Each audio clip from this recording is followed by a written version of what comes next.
Hey everyone, and welcome back to Uncle Sam Fun English. I'm Theus. And I'm Belle. Ready for another exciting lesson? Absolutely. Today we're diving into the automatic fluency code, how to think in English without translating. It's so frustrating when you get stuck translating in your head. We'll show you how to break free and start thinking directly in English. Let's jump right in. So Belle, why is it so hard for people to just think in English? What's the big obstacle? It's a real struggle for many learners. The core problem is relying too heavily on translation. People hear or read something in English, immediately translate it into their native language, process it, and then translate their response back into English. Yeah, I definitely used to do that. I remember in school, the teacher would ask a question, and I'd mentally formulate my answer in Portuguese first, then painstakingly try to convert it to English. It was exhausting. Exactly. And that process creates a huge bottleneck. You're essentially doing double the work, which slows you down significantly. Plus, the translated version might not always be the most natural or accurate way to express yourself in English. It's like trying to force a square peg into a round hole. Give me some examples of how this translation crutch messes people up. What are some common mistakes that arise from it? Well, think about idioms. If you translate, "It's raining cats and dogs," literally, it makes absolutely no sense. Or even simpler things, like sentence structure. Languages have different word orders, so a direct translation can sound awkward and unnatural. For example, someone might say, "I have 20 years, directly translating from a language like Spanish, instead of, "I am 20 years old." Okay, I get it. So you're saying that constantly translating prevents you from truly grasping the nuances of the English language and reacting spontaneously? It's like always having a filter. Precisely. It's like you're always one step behind, never fully immersed in the English language environment. This constant translation also makes it harder to pick up on the subtle cues and cultural references that are embedded in the language. You miss the jokes, the sarcasm, the implied meanings. And I guess that impacts fluency quite a bit, right? Because if you're always translating, conversations become stilted and slow. Absolutely. Fluency is all about being able to communicate smoothly and effortlessly. When you're constantly translating, you're hesitating, searching for words, and generally disrupting the flow of conversation. This can lead to frustration and a lack of confidence. Moreover, your accent might be affected by the pronunciation rules of your native language creeping into your English speech while translating in your mind. So, how do we break free from this translation trap? How do we actually start thinking in English? The key is to gradually shift your focus from translation to direct association. Instead of translating words and phrases, you want to start associating them directly with their meanings, images, and feelings. This takes practice, but it's definitely achievable. So, the first key to thinking in English is to surround yourself with the language. Immerse yourself in it as much as possible. Okay, that sounds straightforward, but what does immersion really look like in practice? Can you give me some concrete examples? Absolutely. Instead of watching TV shows dubbed in your native language, switch to English with English subtitles. Listen to English podcasts or music while you're commuting. Read English books, even if they're simple at first. So it's about making English the default in as many areas of your life as possible. What if I don't understand everything right away? That's perfectly normal. Don't get discouraged. Focus on understanding the overall meaning and gradually pick up new words and phrases. The key is consistent exposure, even if it feels challenging at first. Think of it like learning to swim. You don't start in the deep end. That makes sense. So, constant exposure, even if it's imperfect exposure, is the first step. If I'm understanding correctly, it's about creating a linguistic environment. Exactly. And another important piece is to actively engage with the language. Don't just passively consume it. Try to speak, write, and think in English whenever you can. Give me some ideas on how to actively engage. What are some practical ways to do that? Start by thinking in English throughout the day. When you're walking down the street, describe what you see in your mind. Talk to yourself in English, even if it feels silly. Write in a journal in English, or try translating your thoughts directly into English instead of your native language. Okay, So it's about consciously making an effort to use English for everyday thoughts and activities. It's about rewiring your brain, in a way. Precisely. The more you practice thinking in English, the more natural it will become. It's like building a new mental pathway. So, immersion and active engagement. What's the next step to achieving automatic fluency? Let's say I'm doing all that. What else can I do? The next step is to focus on learning phrases and chunks of language, rather than individual words. This will help you sound more natural and fluent when you speak. Can you explain what you mean by chunks of language? Is that like idioms? It's similar, but it's broader than just idioms. Chunks of language are groups of words that frequently go together. For example, instead of learning, I am happy, learn, I'm over the moon, or I'm on cloud 9. These are more expressive and commonly used phrases. Okay, so learning entire expressions rather than just the individual words that comprise them. What are some other examples? Instead of just learning the word, understand, learn phrases like, I get it, I see your point, or, that makes sense. These phrases are ready-made expressions that you can use in different situations. Another example, instead of, good luck, try, break a leg, or, fingers crossed. I see. So it's like learning prefabricated units of language that you can plug and play into conversations. That sounds incredibly efficient. So how do you actively collect those chunks of language? Pay attention to how native speakers talk. Notice the phrases they use repeatedly. Write them down, practice using them in your own sentences, and try to incorporate them into your conversations. Watch movies and TV shows with subtitles and note down any useful phrases. What if I hear a phrase and I'm not entirely sure what it means? Is it better to just ignore it or to look it up? Definitely look it up. Understanding the nuances of a phrase is key to using it correctly. Don't just rely on direct translations, though. Try to find examples of how the phrase is used in context to get a better understanding of its meaning. A good dictionary will give you plenty of context. So, immersing yourself in the language, actively engaging with it, and focusing on learning chunks of language. These seem like great starting points. Are there any other essential elements? So Belle, what about when we're dealing with idioms or slang? Those are tricky because they often don't translate directly. Absolutely. Idioms and slang can be a real hurdle, but the key is to understand the asterisk meaning behind them, not just the individual words. Think of it like learning a secret code. A secret code, huh? So instead of trying to translate, break a leg, we need to understand that it means, good luck. Exactly. And that's where context becomes super important. You wouldn't say, break the leg, to someone going to a doctor's appointment, right? It's specifically for performers. Okay, that makes sense. So, are there any common mistakes people make when trying to understand idioms? One big one is taking them literally. Imagine someone hearing, it's raining cats and dogs, and thinking actual animals are falling from the sky. Understanding the asterisk image the idiom creates is crucial. So it's less about knowing every single idiom and more about getting the general idea and feeling of what's being communicated. Precisely. You don't need to memorize a dictionary of idioms.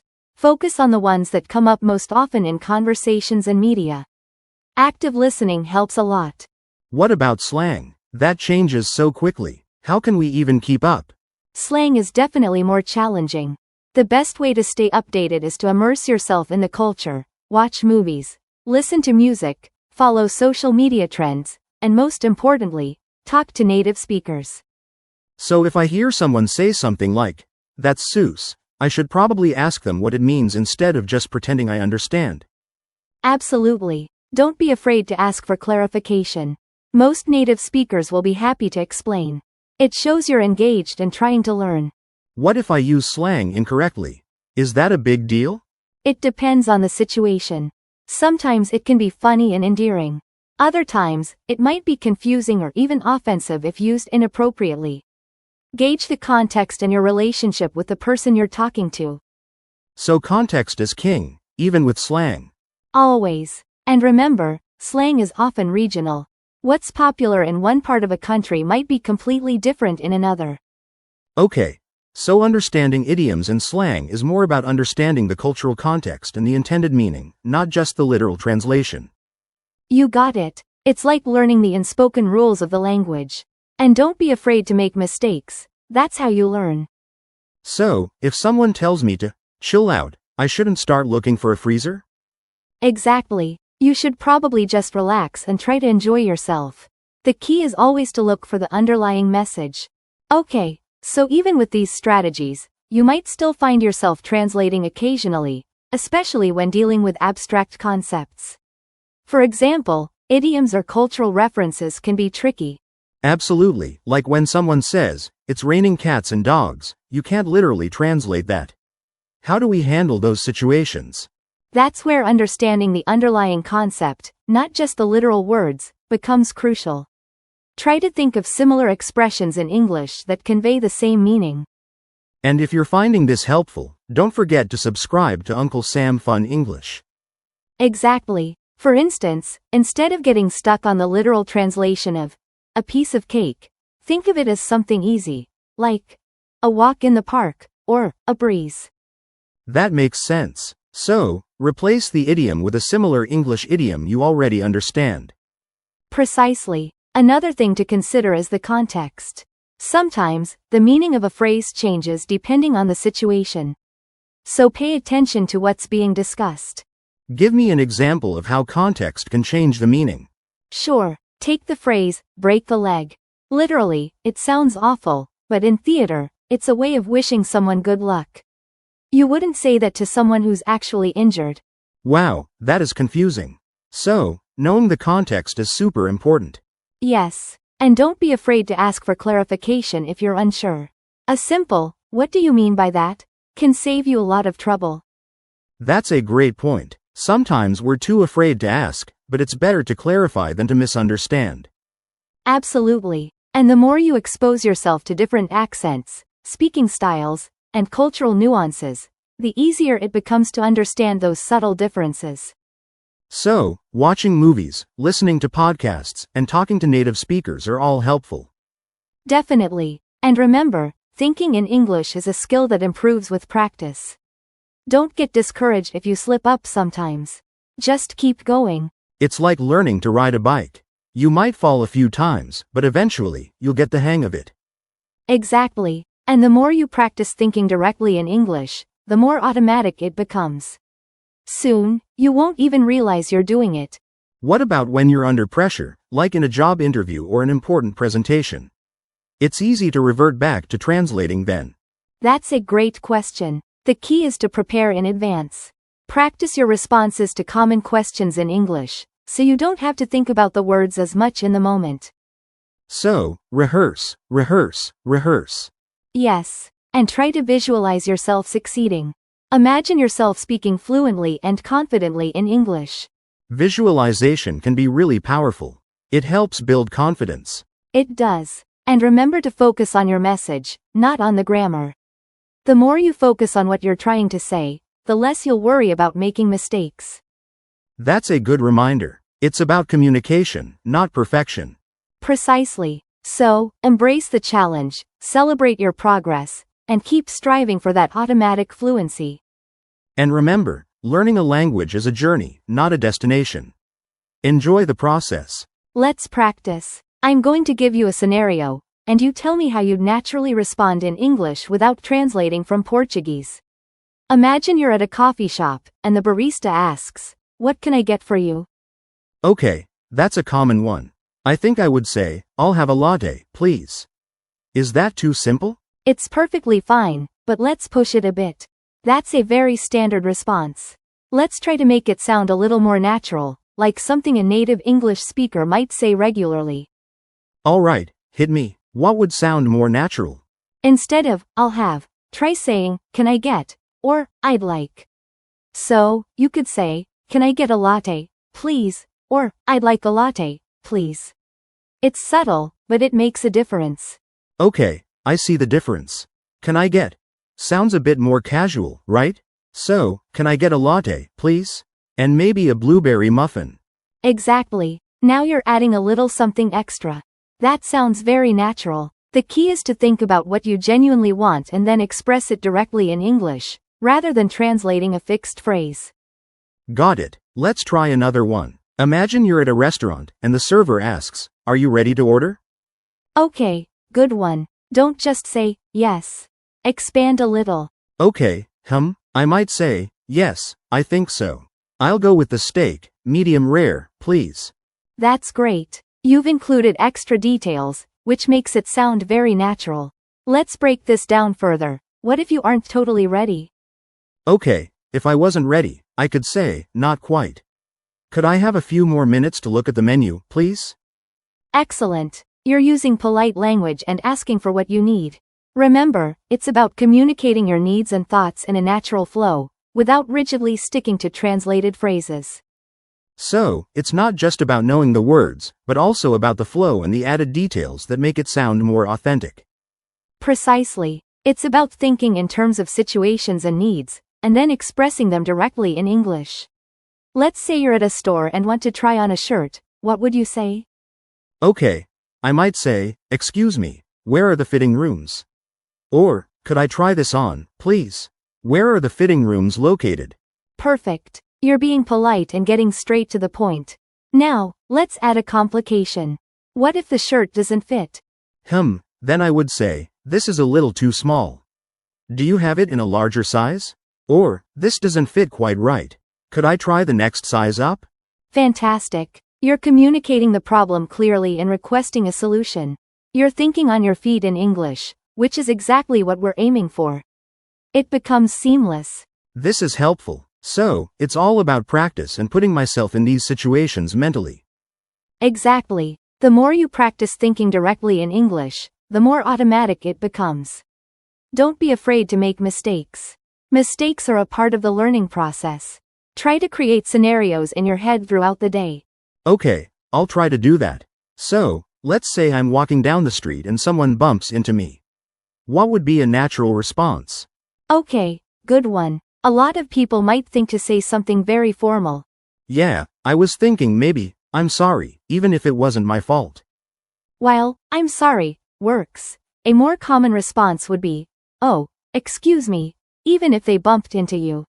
It's a bit more casual and less about taking responsibility. Okay, that's a good tip. It's more about acknowledging the situation than apologizing. So, "Oh, excuse me," or maybe even just, "Oops, sorry." Exactly. Now you're getting the hang of it. The key is to observe how native English speakers react in these everyday situations and incorporate those responses into your own vocabulary. Listen to podcasts and shows. Right. Immersing myself in the language and paying attention to those nuances. And for our listeners, what's a good way for them to practice this?